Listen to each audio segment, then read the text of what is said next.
Hello, everyone, and welcome back to UE5 BP Guru. Welcome back to the members tutorial series for the Pokemon multiplayer series.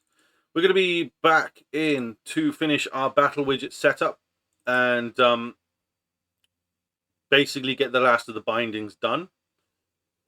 I can't remember if I mentioned this before, but a lot of people have said in the past that bindings are expensive. They are, but in the instance that we're using them only for battles, it shouldn't be as expensive as, say, using it on your player HUD. Because we are using quite a lot. But again, it's only going to be visible to that one player. It's not going to be on everyone's screen at one time in multiple scenarios. It only exists on that one player. So you won't get overwhelmed with like hundreds of battle widgets on everyone's screen all at once, you know? It's only going to be in their own personal space. So I thought I'd just make that clear before we move on. So what we need to do is we need to basically set up the last two names and the last two levels. We will look at doing gender as well. And we'll also, the status we'll do down the line when we actually start dealing with status attacks. But we're going to try and get the last few of these sections set up. So click on your name of your Pokemon and create a binding. And you'll end up with something like this. This is going to be a very similar process to what we did before.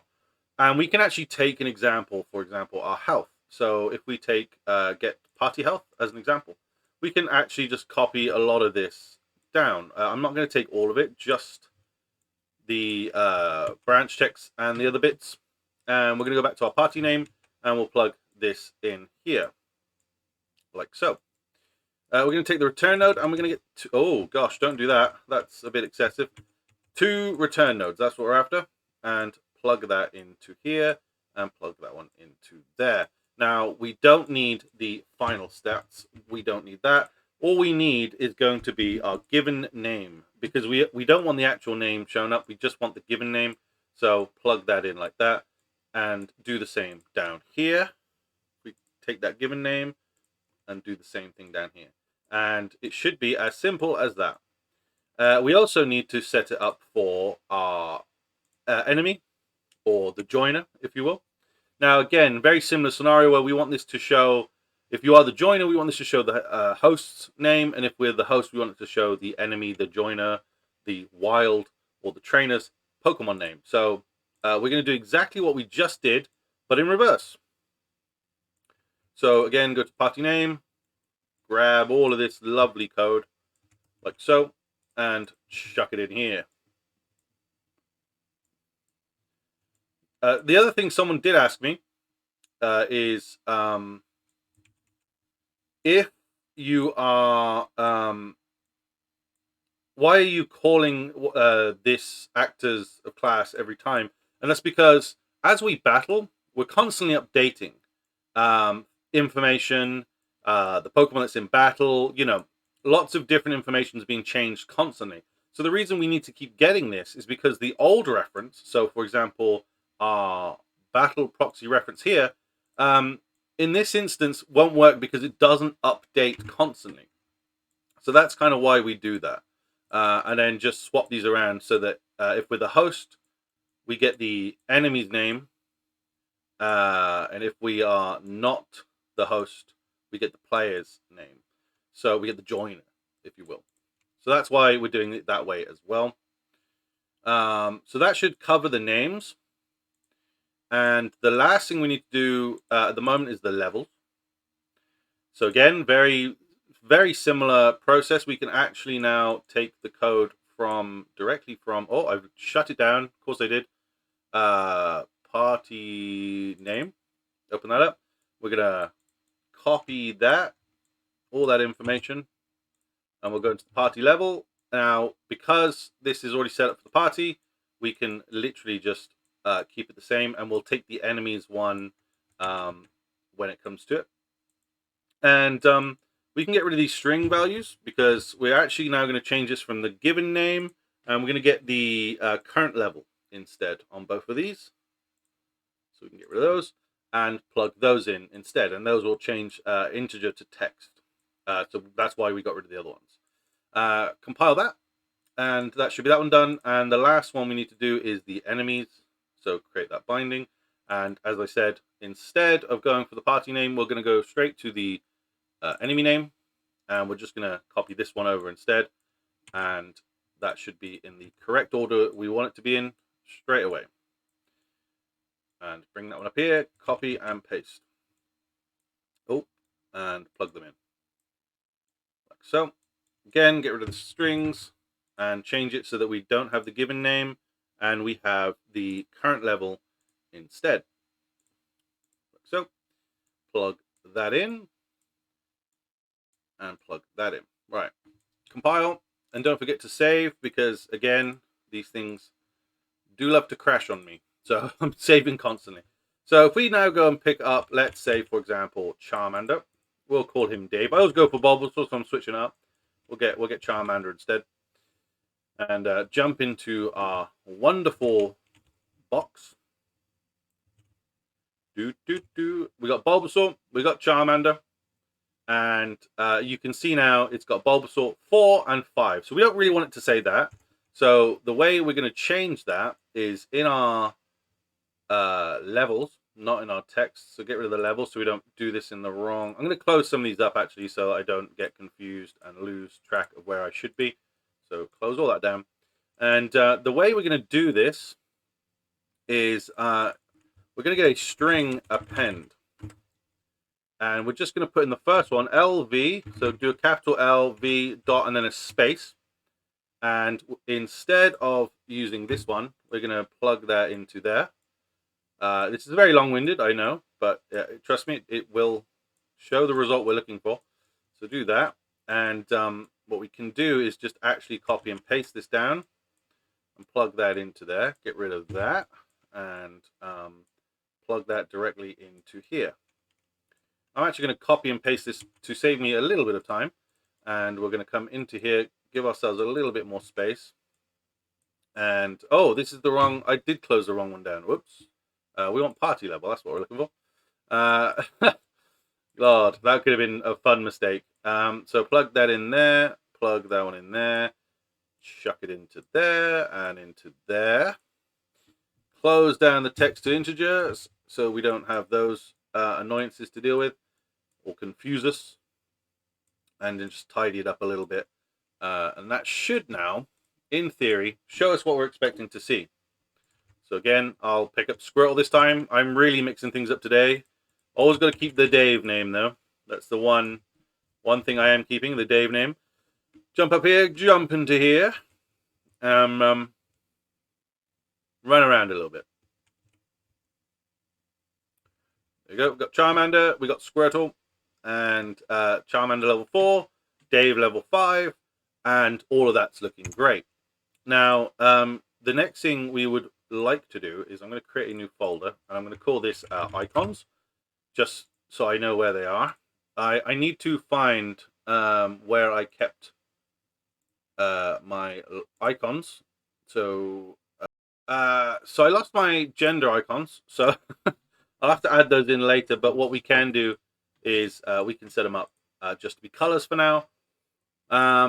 So if we go into Bulbasaur, go into our host, and we'll click binding, create the binding. And again, the first thing we're going to do is just do we're going to keep it actually very simple to this. So what we'll do is we will copy this for a second. And the host, just to make my life a little bit easier. And what we'll do is we're going to plug this into here. Now we're going to have to do this. We're going to have 4 return nodes here. So just bear that in mind. So we'll do 4. And do it like that. And we'll get rid of this for a second. And what I need to do is I need to get my gender. So we'll get our gender. And we're going to do a check. So we're going to see if this is equal to male. And we're going to, if it's true, we'll do this one. And if it's false, we'll do the other one. like so. And what we need to do is make slate brush. And oh,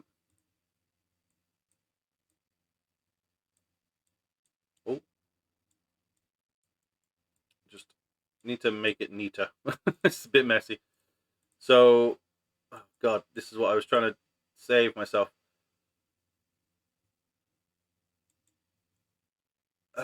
Make slate color. There we go. Right. So what we want to do is, if it's a female, we'll do like a pink, I guess. That's not quite pink enough for me. That should be a little bit better. And copy and paste this. It's going to be a little bit messy, so I do apologize.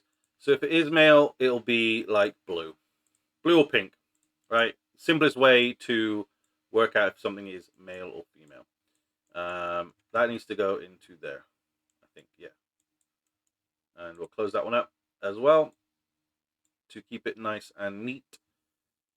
And we'll put that one there for a second. Oh God, this is so messy. Oh, I don't like this. Do you know what? I'm going to do it up here, just for neatness sake. We'll do something like this, I think. Right. Get rid of that. Do the same on the bottom. And we'll take that one. And I'm just going to copy and paste this down. There we go. And make sure that is also checking for if it's male or female. And again, for the... Oh my God, I'm making an absolute mess of this, aren't I? Okay. Re-tidy everything. Come on now, Guru. Can't be this messy all the time. Right. And we'll just do that. Bring this up a little bit. So again, if it's male, plug that into the return value. If it's female, put that in the return value. Compile. Ooh, binding property. Needs a return value 1. Take no parameters. I'm just gonna see if this... I've never seen it with the return value and the slate brush, so I'm a bit... Have I put the wrong one in there? I have. Put that one in there and that one into there. Right, let's compile that now. It's still not happy about something. What is it not happy about?